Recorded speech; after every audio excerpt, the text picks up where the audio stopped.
Kan jalqabaatiin hayyoo dureen duraanii ABO obbo Galaasaa Dilboo kan tasa roobii halkan kamisatti bari'u lubbuun isaanii darbe sirni awwaalchaa isaanii sanbata eebila 2 bara 2022 Finfinnee Bataskaana Kaatedraalii Qiddis Sillaaseetti raawwateera.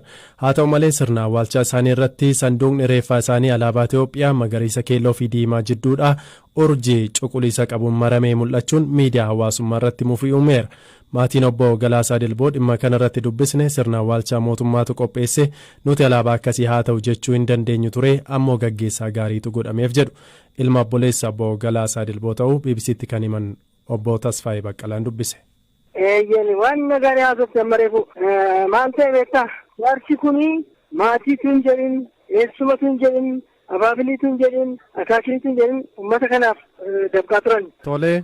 Amma dhuunfaa isaatiin baddannoo beektamati bakka sanatti keessa galeen hojjedha jedhanii gilli isaaniitiin filatamanii achi filatamanii turanii ajjaa 10 achi turanii uummata sana wajjin haasa'aa turanii mari'atanii eegalan guyyaa 3 booda wanta kun nukumne gara sa'aatii tokkotti bilbilee fi kottu borriidhaan jedhe halkan sa'aatii 5 wayitti naa bilbilee anoona dhukkubee jedhee akka hospitaala geessan ijoolleen onni immoo xinnoo rakkina qaba.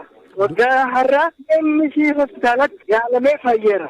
Kanaafaan suni laphee isaarra jira malee amma dhimmoonni maatiin hundumtuu harka qalleeyyii ta'uu keenya tun nageenya hundumtuu ijoolleen obbolaanis saanaan hundumtuu amma paarlaamaa sana keessa galee paarlaamaan sun waan ittiin gaggeessa malee nuti gaggeessa jennee waan kana gochuus hin danda'amu tokko. Gatii kanaafi namni alaabaa sanatti morma hin jiru hoggamansiistuu nama kana gaddeessu kan alaabaa sanaan kan inni gaggeessaa ta'e. Gaggeessaa isaanii irratti maatiin gammadeera asirratti. Sillaaseetti geessinee qanii majammaraatiif ormiffaadhaan labsiin obbo Galaasaa Dilboo nuufamaaru jedhamee waan akkasii teessin beekuun suraatti qiddaasee Oromoo ta'ee beeka. Ani garuu dhalatteen naannoo akkasitti gaggeessineerra waan akkasii dhageen. Kana ta'utti immoo hundumti keenyas gaggeessaa sanatti gammanneerra. Siraata hoggamansiisaa sanaanidha kan gaggeeffamu malee waan ani ati jennu warri kan jedhanii miti kan ta'u mitiire. Tole maatiin harka qalleeyyiidha jettee kaastee ture maatiin isa eessa jiru? Jiru ijoollee 5 jiru. Lubbuudhaanii isheen kan makiinaa miciti isheen kan makiinaa hojjetti warri kaan immoo charkii baa galaggalu malee kan biraa waan tokko jiru. Ijoollee sumaati kun qe'ee tokkotti guddeen obbo wajjinis isaan nu guddise isaan nu gorsaa ture. Obbolaa qaba obbo Galaasaan kan biraa? Qaba kan qaba. Mana qabanii jireenya qabani tokko bichaa tokko namni qabdi malee hundumtuu zeeroodha. Anaaf eessuma mucaa eessuma kooti isaan bara qabsoo kanatti miitis ijoollees maatiin koo Oromoo kooti jedhee kan inni hundumaa keessa galee qabsoo boodadha. Maaliif urjeen eega waggaa 3 kana galeellee booda maal obbo keenya waa tokko illee jedhannaan lakki qabsoo booda isu jedhu tuwaa tokko norratiin uummata isaaf jedhee darbeera.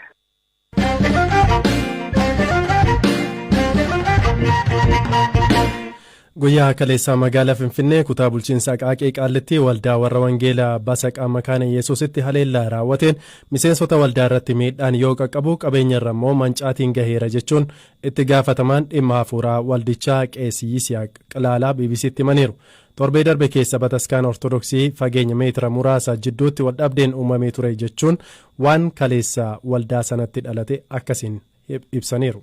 Ambartikan ጸሎት ላይ ያለን jilbeenfannee kadhatarratoo jirru sagaleen alaa dhagahamaa ture maali jennee gaafa ilaallu dargaggoota lakkoofsaan baay'ee ta'antu ulee gajaraa fi dhakaa qabatanii dhufaa ture dargaggoonni mana keessa turan ijoollee fi haadholii eeguuf jecha ofirraa ittisuu yaalan illee balbala cabsanii nutti galan ijoollee fi haadholiin akka malee bu'aa turan illee ollaas ta'e qaamni birmate biraan hin turre kanumaan jarri ijoollee fi haadholii reebaa fi qabeenya mancaasaa turan qabeenya kanneen akka sagalee guddistuu fa'i gaarii konkolaataan fe'anii fuudhanii deemaa turan kanneen miidhaan guddaa irra gahe mana hakiimaa kan deeman 3 ammoo miidhaa salphaatu irra gahe kan mocoramee fi miila faa kan qorqoorroon kute baay'eedha barcuma pilaastikaa 1,000 ol qabna ture deeskitooppii meeshaalee muuziqaa jenereetaraa fi jenereetara faa fudhataniiru kana malees qarshii 21,000 ol kan duufaa fi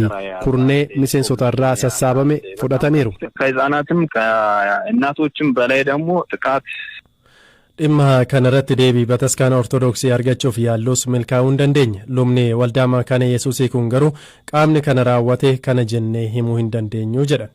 ማረጋገጥ የሚፈልገው ነገር አንድ ነገር አለ ከኒንሲ ምርከኔሱ ገሬ ጎቻ ከነ ራወቴ ቃምኒ አደባሴ ቤኩን ጅሩ ኦቱ ጅልቤን ፈቴ ከዳታ ጅርቱ ከራ ዱባን ዱፌ ቃመ ሲወራኑ አከሚን አደባሱ ደንዴሳ ኦፍ ባሱፍ ጋፈ ጀኑ ቆፋ ደርገጎተ ታው ሳኒ አርጊኔ ኢዶሎሊ ቱሬራ ዱፉ ሳኒን አለቲ ከን አመንቲ ኦርቶዶክሲ ሃታኒ ሃዲሱን ቤከሙ ቃሞት ነገኛ የሮት ገባስኑ ሁምነ ቀምኑ ራኮ ዱራኔ ረት ቦባስኔራ ሐማ ቁልቁሌስኑቲ ኦፍቲክሳኑ እንጀዳን የማዳን ስራ ብትሰሩ የተሻለ ነው የሚል ነገር ነው ምላሽ የሰጡም ማለት ነው ቶታል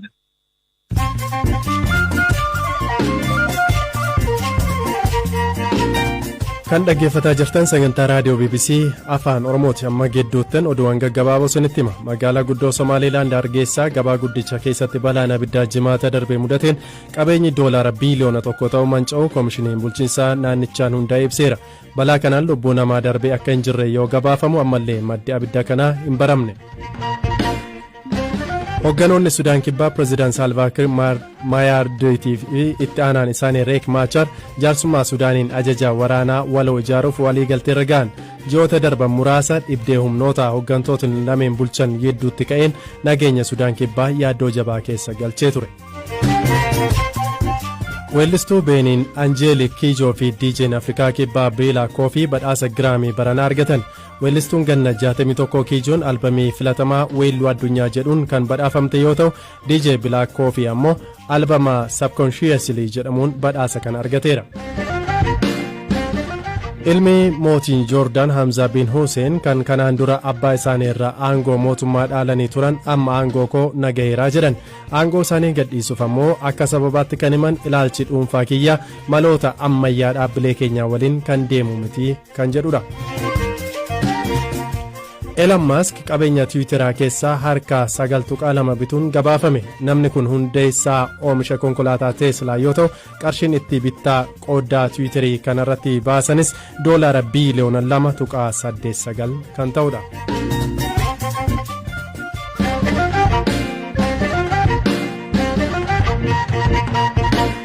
dhimma ittaanutti yoo ceenu qaamoleen nageenyaa naannoo Beenishaangul Gumuz naannoo Oromiyaa Wallagga Lixaa aanaa Najjootti hidhattootaan ukkaanfamuu poolisiin naannichaa hime.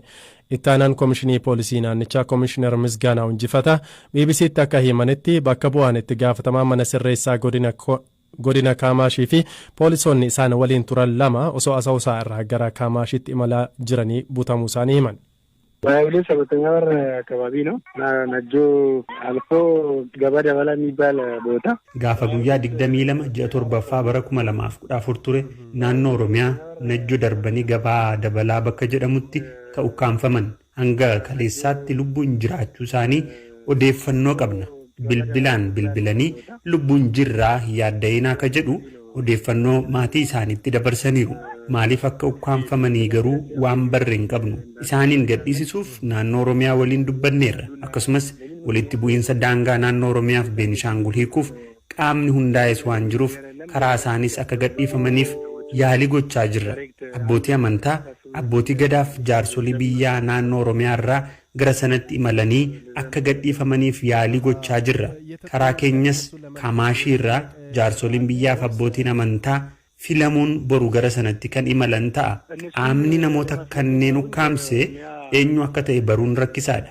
garuu naannicha irra kan bal'inaan socho'an hidhattoota abaawoo shaneeti ajjeechaan adda addaas naannichatti ni raawwatama konkolaattotni adda addaas ni gubatu tilmaamaan hidhattoota abaawoo shanee jennee tilmaamna garuu kana mirkaneessuu hin dandeenye warri ukkaanfaman namoota sadiidha godina Kaamaashiitti bakka bu'aa itti gaafatamaa mana sirreessaa fi poolisoota isaa waliin turan lama turan ከሱ ጋር ሁለት ማራሚያ ቤቱ አመራሮች አሉበት ሶስት ናቸው ታሱሳ ወደ ካማሺ እየመጡ ነበር Obbo Misgaanuun hidhattoota waraana bilisummaa Oromoo kan isaan abaa'oo shaneettiin jedhan ta'uu hin oolu jedhanis gochaa kan hidhattootni abaa'oo waaboo raawwachuu isaanii odeeffannoo isaan irraati arganne hin jiru.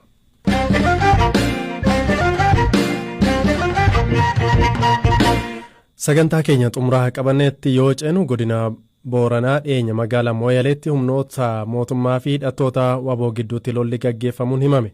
Daangaa Keeniyaa irratti kan argamtu magaalaan Biyaashiraa Mooyaleetti humnoonni mootummaa fi waraana bilisummaa Oromoo kan mootummaan shanee jedhu gidduutti lolli taasifamu aangaan mootummaa tokko BBC'tti himaniiru. Jiraataan magaalaa Mooyalee tokko BBC'tti kan himan dhukaasichi magaalaa Mooyalee daangaa Itoophiyaa keessatti gaggeeffamuu isaati. Wanni quba qabu magaalaa Mooyalee ganda duba lama iddoo boolee jedhamutti halkan keessaa saa torbaatti qaamni hidhatee dhufee dhukaas bune dhukaas saa torbaa agsaa 10 deemaa ture daangaa Keeniyaa fi Itoophiyaatti bakki qaamni lachuu gamni lachuun midhaan beekeeffam tokko illee hin argine yookaan jirani. Hayyee kaan walitti dhukaasan. Gamsuunis garanaa leessin namni lubbuun baay'inaan argamu hin jiru. Haalli nageenya ammaan tanaa uummatii karaa obboleemmaa haalli nageenya uummatii sirrumaa walumaan jiraachaa jiru walumaan deemaa jirani. Mee qaamni walitti dhukaase kun odeeffannoo qabdaniin warra kam jedhame yaadama? Qaama Abaawoo Shanee jedhamu. Kabiraa'oo?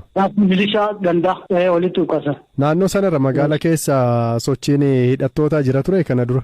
Hin jiru naannoo daangaa Keeniyaa keessa socho'anii magaalichi ammoo daangaa waan ta'eef akkasiin dhukaasuu danda'a. Daangaa Keeniyaa ammoo Itoophiyaa keessadha bakki dhukaasnitti banama. Bakki dhukaafame daangaa haa ta'u malee Itoophiyaa seenaniiti Itoophiyaa keessa. Kantiibaan magaalaa Mooyalee obbo Galmaa Korophichaa dhukaasni kun dilbata galgala gaggeeffamuu himuun lubbuu namaarras ta'e qabeenyarra garuu miidhaan ga'eeru hin jiru jechuun BBC'tti himaniiru. Magaalaa biyya Deengadda dhukaasii sun halkan naannoo isaa torbaa ta'uun akkasuma Abaawoo Shanee hidhattooti shanii milishaa keenya daangaa irratti eegumsaaf jiru irratti dhufee dhukaasee ture. Gama keenyaan wanni dhaqqabes hin jiru. Isaan irraa immoo hidhamsi akka jiru odeeffannoo dhageenya jira. Haa ta'u garuu gama keenyaan namni hawaasii illee milishaanis nama kamiyyuu namni miidhaan hin jiru miidhaan dhaqqabee hin jiru. Naguma amma magaalichi karaa keessachiisaa jechuun jira. Hayyee halkan sa'a dheeraaf dhukaasni gaggeeffame torbaa haga 10 ka jedhuun dhaga'e dhugumadha. Dhukaasii torba haga 9 tekkulii ture jira achi booda erga jarri baqatee ba'een booda milishaan keenya kan dhukaasuun hin jira. Milishaa waliin immoo humni federaalaallee yookaan humni naannoollee jira sin keessa gama mootummaan. Humni hundinuu walitti qindaa'ee kan jiru humni poolisiin jira poolisiin federaalaa jira milishaanis jira humni waliin qindaa'ee dhukaasa kana keessatti hirmaatanii jiran jechuudha. Hundi hirmaatee jira. Qaamni lubbuu namaarra miidhaan dhaqqabe homaatiin jiru. Hin jiru. Lubbuu namaa qabeenyaas wanta akkas miidhaan akkas hin geenye madoonis hin jiru hunda naguma. Kanaan dura sochiin hidhattoota magaala keessan keessa ture moo guyyuma sana argitan? Akkana kun arguma guyyuma kana agarree kanaan dura tirendii yeroo dheeraa naannoo sunitti waggaa tokkoon duras haaluma kanaan raawwatanii ture waan jedhu yeroo darbee waggaan ture wanni kun hin deddeebi'aa haa ta'u malee sochiin akkasii dhiyoo kanatti haleessuma Deengadduma agarreessa guyyuma amma sanbata. Gara kibba Oromiyaa gara godina Booranaafaa keessa bakkeewwan tokko hidhattootaan qabamaniiru jedhamee yeroo adda addaatti odeeffamaa tureera. Dhimmi kun naannoo keessanitti mul'atee beekaa? Gara keenya akkuma godina keenyatti iyyuu hidhataan rakkoon akkasii haa to'atamu karaa hanqiiti sochiin to'atamu tokko akkuma godinaatti. Isaan kanaa jedhan malee dubbii himaan Abaawoo Waboo Odaa Tarbii fuulaa Tiwiitara isaa gubbaatti akka barreessetti humnootni mootummaa zoonii kibbaatti miidhaa cimaatu irraan ga'e jechuun loltootni hedduun du'uu isaanii himan. Kabajamtoota dhaggeeffattoota keenya sagantaa galgala kanaatiif qopheessine asumarratti xumurreeti kan jiru kan isiniif dhiyeessee Anzalaa Lamtaaddisaan ture. Qopheessituun sagantichaa immoo Firaa'ol Balaayiiti. Akkasumas ogeessi teeknikaa keenya Mubaarak nu waliin turtii taasiseera. Odeeffannoo kan marsariitii keenya irraatii argachuu ni dandeessu. Halkan gaarii qabaadhaa boru walitti deebina.